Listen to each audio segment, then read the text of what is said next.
കാൽപാദത്തിലെ തള്ളവിരലിൻ്റെ അടിഭാഗത്തുള്ള ജോയിൻ്റിൽ എല്ലിൻ്റെ മുകളിൽ ഒരു മുഴ പോലെ കാണുന്നതിനെയാണ് ബുനിയാൻ അല്ലെങ്കിൽ ഹാലക്സ് വാൾഗസ് എന്ന് പറയുന്നത്.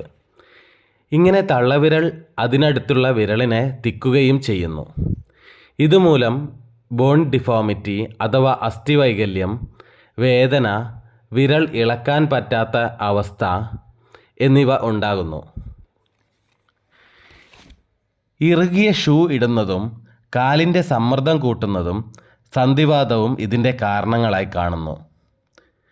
ഫിസിയോതെറാപ്പിയിൽ ഇതിന് വേദനയുള്ളപ്പോൾ വേദന മാറാൻ വേണ്ടി പെയിൻ മാനേജ്മെൻറ്റ് ചെയ്യാം. അതേപോലെ വിരലുകൾ ശരിയായ രീതിയിൽ നിൽക്കുവാൻ വേണ്ടി പാഡിങ് ചെയ്യാം. വേദന പോകുവാൻ വേണ്ടി ഒരളവ് വരെ ഐസ് വയ്ക്കുകയും ആവാം. അതേപോലെ തന്നെ വിരലുകൾ നേരെ നിർത്താനും കാലുകൾക്ക് കംഫേർട്ട് കൊടുക്കാനും ഷൂ ഇൻസേർട്ട് എന്നിവ നമുക്ക് ഇതിന് കൊടുക്കാവുന്നതാണ്.